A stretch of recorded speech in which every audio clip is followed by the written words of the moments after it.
Well, I've been working on my New Holland 660 round baler, or 688, I'm sorry. And had to replace the rollers on the take-up reel, or take-up arms. So here's those. And as you see, this one got plenty hot and smoked the bearing and destroyed the bearing holder. And to get this out is a major pain in the butt, which everybody that's I've seen on the internet do this will agree. And there's been different methods of trying to get it apart and get this access to it. Taking it clear out of the baler is one option. I didn't want to do that. I don't have the equipment to do that. So I opted for the to take off the springs and stuff so I can get the release the tension on the arms up there so I can get the move it up and down and get this down where I can put the bolts in and replace the bearings. Well, this side I was able to unscrew the bolt on the springs, and as you can see by looking at the bolt there, it's pretty rough shape, and I was really fortunate that I got this one loose. And it's going to go back in there. Might not be easy, but it'll go back in there. It took about 2 hours of working back and forth to get this thing out. Well, on the other side, I did not have as good luck.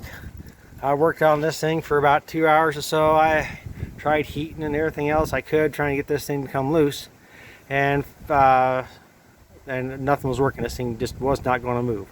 So I started thinking, you know, well, if I could come along on there and stretch it out so I get it unhooked up above, or whatever I could do to get it fixed. And finally I got an epiphany moment, and if I could stop the spring from collapsing, that would work.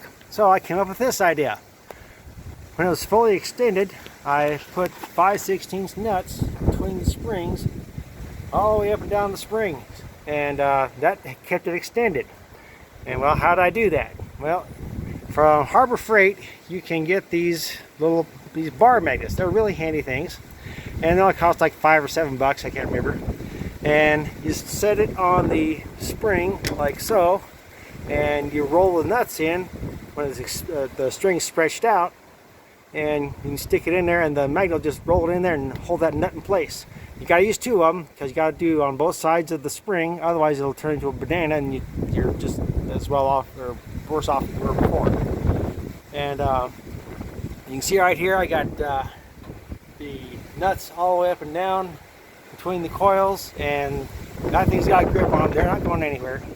And when I go to remove it, I'll put the other bar magnet on the bottom here like so, and when it stretches out and releases them, the magnet catches them, take off the magnets with the nuts, and everything's good to go. Then of course, if you look in here, I had to take loose all the belts. That's a given. You have to do that to get this job done. And what I did was I didn't take completely out.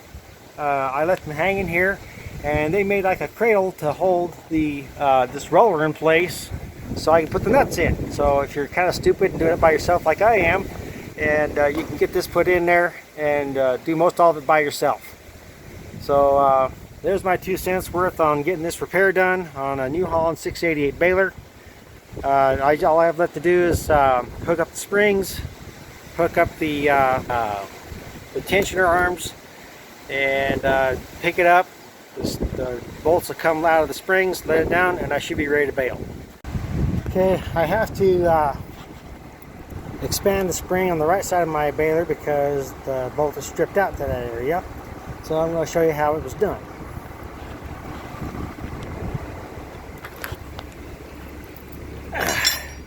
So our 2 magnet bars.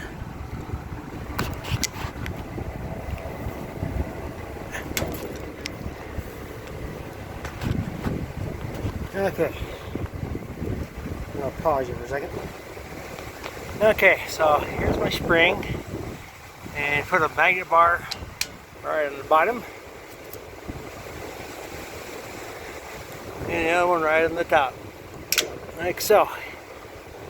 Then we have our collection of 5/16 nuts that I'm going to be using, and we just roll them into place. The magnet holds them right there. Works pretty slick.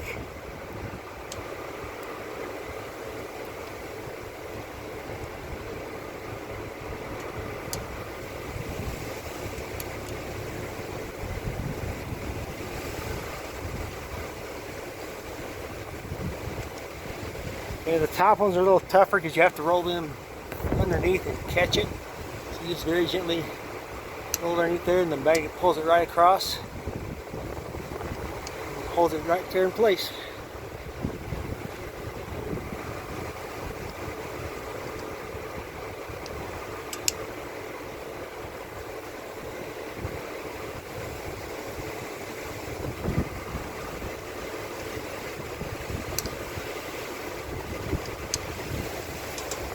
I'll pause while I finish this.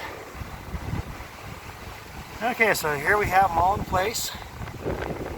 Opposite sides of the spring. I'm going to go in the tractor and set the tailgate down.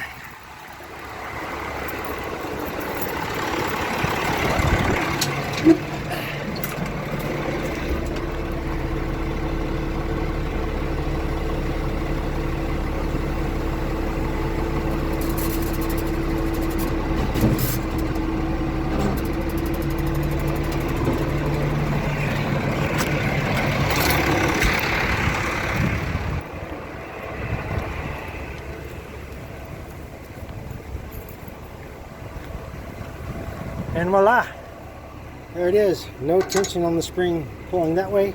And I can tighten this up to the threads that are stripped and make it start working again. Oh, there you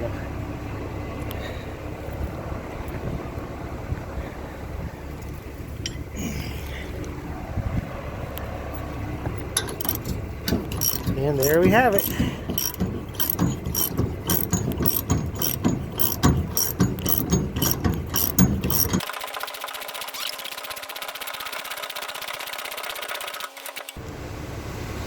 Done. Okay, I got my bolt put in place, and see all this stuff's still there. My spring is still extended, and I'm going to go and pick the trailer tailgate back up.